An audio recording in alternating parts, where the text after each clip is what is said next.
cherish the old rugged cross, till my trophies at last I lay down. I will cling to the old rugged cross and exchange it someday for a crown. To the old rugged cross I will ever be true. Its shame and reproach gladly bear.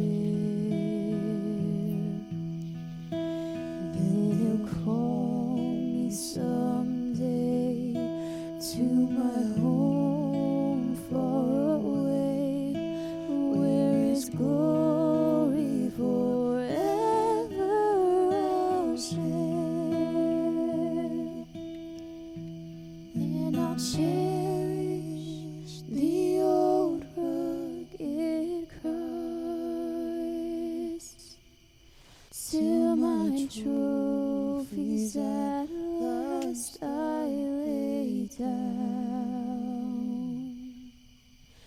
And I will cling to the old rugged cross and exchange it someday for a crown. Now before the feast of the Passover, when Jesus knew that his hour had come to depart out of this world to the Father, having loved his own who were in the world, he loved them to the end. During supper, when the devil had already put into the heart of Judas Iscariot, Simon's son, to betray him, Jesus, knowing that the Father had given all things into his hands, and that he had come from God and was going back to God, rose from supper. He laid aside his outer garments, and taking a towel, tied it around his waist. And then he poured water into a basin and began to wash the disciples' feet, and to wipe them with the towel that was wrapped around him. He came to Simon Peter, who said to him, "Lord, do you wash my feet?" Jesus answered him, "What I am doing you do not understand now, but afterward you will understand." Peter said to him, "You shall never wash my feet." Jesus answered him, "If I do not wash you, you have no share with me." Simon Peter said to him, "Lord, not my feet only, but also my hands and my head." Jesus said to him, "The one who has bathed does not need to wash, except for his feet, but is completely clean. And you are clean, but not every one of you." For he knew who was to betray him, and that was why he said, "Not all of you are clean." When he had washed their feet and put on his outer garments and resumed his place, he said to them, "Do you understand what I have done to you? You call me teacher and Lord, and you are right, for so I am. If I then, your Lord and your teacher, have washed your feet, you also ought to wash one another's feet. But I have given you an example, that you also should do as I have done to you. Truly, truly, I say to you, a servant is not greater than his master, nor is a messenger greater than the ones who sent him. If you know these things, blessed are you if you do them. I am not speaking of all of you. I know whom I have chosen, but the scripture will be fulfilled. He who ate my bread has lifted his heel against me. I'm telling you this now before it takes place, that when it does take place, you may believe that I am he. Truly, truly, I say to you, whoever receives the one I send receives me, and whoever receives me receives the one who sent me." After saying these things, Jesus was troubled in his spirit and testified, "Truly, truly, I say to you, one of you will betray me." The disciples looked at one another, uncertain of whom he spoke. One of his disciples, whom Jesus loved, was reclining at the table close to Jesus. So Simon Peter motioned to him to ask Jesus of whom he was speaking. So that disciple, leaning back against Jesus, said to him, "Lord, who is it?" Jesus answered, "It is he to whom I will give this morsel of bread when I have dipped it." So when he had dipped the morsel, he gave it to Judas, the son of Simon Iscariot. Then after he had taken the morsel, Satan entered into him. And Jesus said to him, "What you are going to do, go and do quickly." Now no one at the table knew why he said this to him.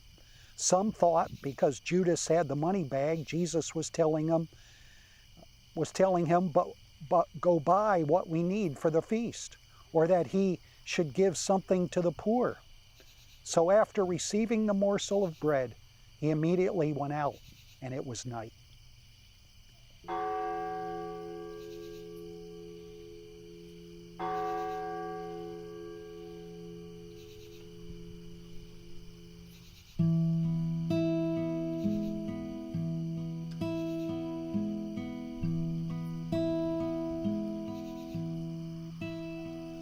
How deep the Father's love for us, how vast beyond all measure, that he should give his only Son to make a wretch's treasure. How great the pain of seeing us, the Father turned his face away, as wounds which mar the chosen one bring many sons to glory.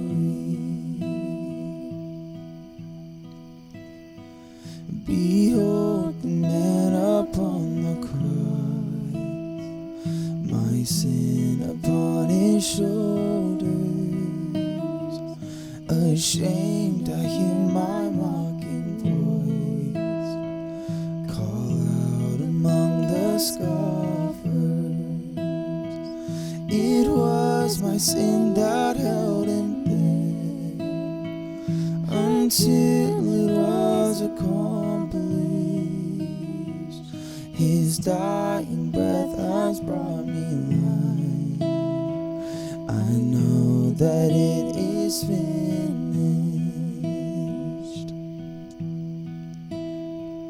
I will not boast in anything, no gifts, no power, no wisdom, but I will boast in Jesus Christ, his death and resurrection. I should gain from his reward. I cannot give an answer, but this I know with all my heart: his wounds have paid my ransom. But this I know with all my heart: his wounds have paid my ransom. Then Pilate took Jesus and flogged him, and the soldiers twisted together a crown of thorns and put it on his head, and arrayed him in a purple robe. They came up to him, saying, "Hail, King of the Jews!" and struck him with their hands. Pilate went out again and said to them, "See, I am bringing him out to you, that you may know that I find no guilt in him." So Jesus came out, wearing the crown of thorns and the purple robe. Pilate said to them, "Behold the man." When the chief priests and the officers saw him, they cried out, "Crucify him! Crucify him!" Pilate said to them, "Take him yourselves and crucify him, for I find no guilt in him." The Jews answered him, "We have a law, and according to that law he ought to die, because he has made himself to be the Son of God." When Pilate heard this statement, he was even more afraid. He entered his headquarters again and said to Jesus, "Where are you from?" But Jesus gave him no answer. So Pilate said to him, "You will not speak to me. Do you not know that I have authority to release you and authority to crucify you?" Jesus answered him, "You would have no authority over me at all unless it had been given you from above. Therefore, he who delivered me over to you has the greater sin." From then on, Pilate sought to release him, but the Jews cried out, "If you release this man, you are not Caesar's friend. Everyone who makes himself a king opposes Caesar." So when Pilate heard these words, he brought Jesus out and sat down on the judgment seat at a place called the Stone Pavement, in Aramaic Gabbatha. Now it was the day of preparation of the Passover, and was about the 6th hour. And he said to the Jews, "Behold your king." They cried out, "Away with him! Away with him! Crucify him!" Pilate said to them, "Shall I crucify your king?" The chief priests answered, "We have no king but Caesar." So he delivered him over to them to be crucified.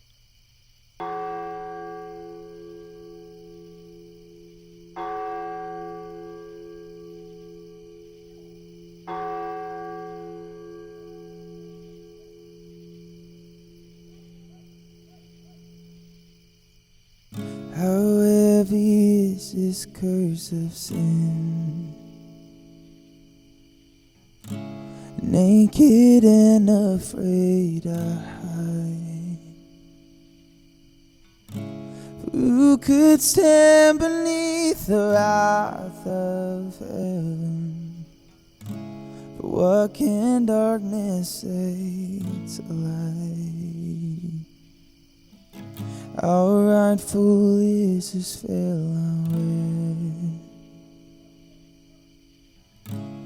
It hangs heavy on my eyes. Who could see beyond this darkened stupor? For how could I regain my sight? Who is this man riding on a donkey? They call him Lord, the chosen one. They say that he's come now from Zion. He'll save the world with his blood.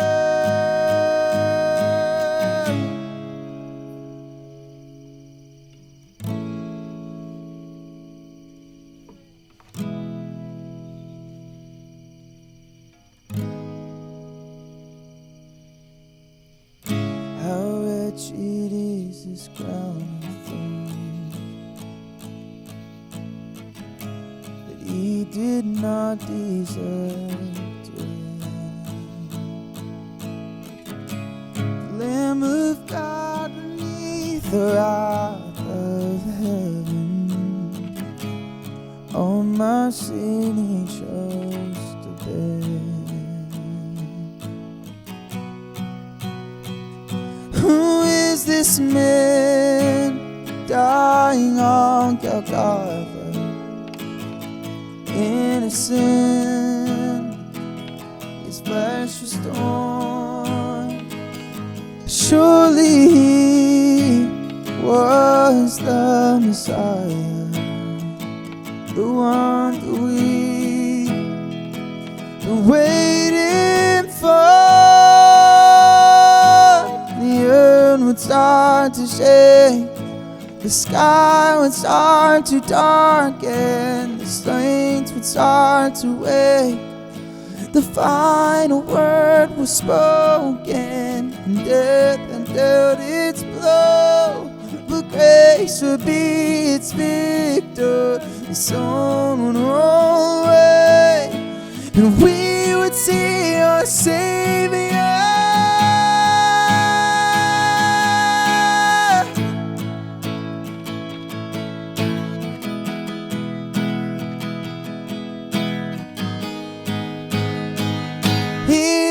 A king seated now in heaven on the throne.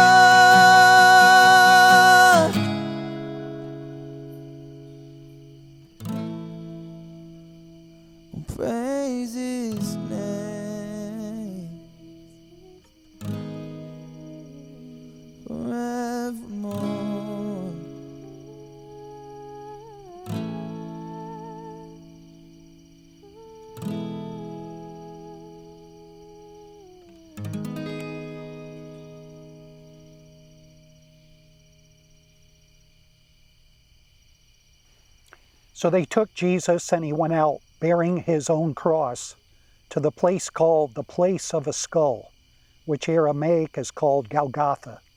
There they crucified him, with him 2 others, one on either side, and Jesus between them. Pilate also wrote an inscription and put it on the cross. It read, "Jesus of Nazareth, the King of the Jews." Many of the Jews read this inscription, for the place where Jesus was crucified was near the city, and it was written in Aramaic, in Latin, and in Greek. So the chief priests of the Jews said to Pilate, "Do not write the King of the Jews, but rather this man said, 'I am the King of the Jews.'" Pilate answered, "What I have written, I have written." When the soldiers had crucified Jesus, they took his garments and divided them into 4 parts, 1 part for each soldier. Also his tunic. But the tunic was seamless, woven in one piece from top to bottom. So they said to one another, "Let us not tear it, but cast lots for it, to see whose it shall be." Now this was to fulfill the scripture which says, "They divided my garments among them. For my clothing they cast lots." So the soldiers did these things, but standing by the cross of Jesus were his mother and his mother's sister, Mary, the wife of Clopas, and Mary Magdalene. When Jesus saw his mother and the disciple whom he loved standing nearby, he said to his mother, "Woman, behold your son." And then he said to the disciple, "Behold your mother." And from that hour the disciple took her to his own home. After this, Jesus, knowing that all was now finished, said, "To fulfill the scripture, I thirst." And a jar full of sour wine stood there. So they put a sponge full of the sour wine on a hyssop branch and held it up to his mouth. When Jesus had received the sour wine, he said, "It is finished." And he bowed his head and gave up his spirit.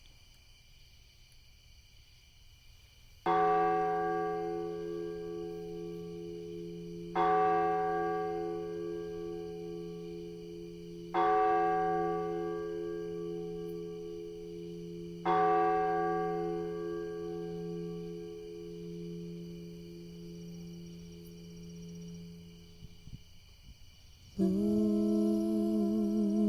you are more precious than silver,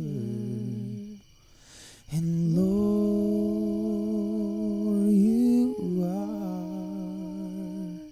more costly than gold, and Lord,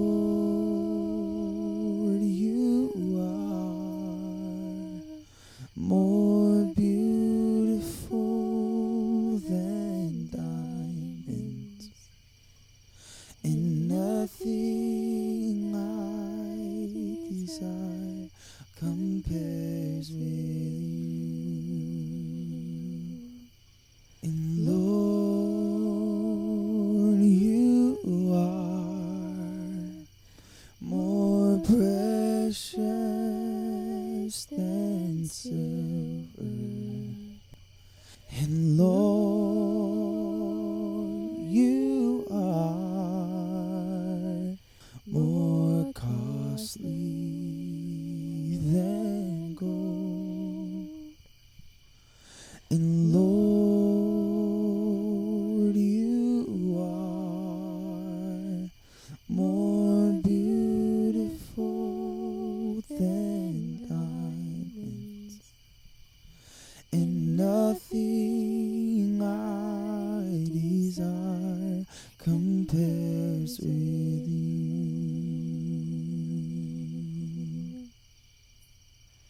After these things, Joseph of Arimathea, who was a disciple of Jesus, but secretly for fear of the Jews, asked Pilate that he might take away the body of Jesus, and Pilate gave him permission.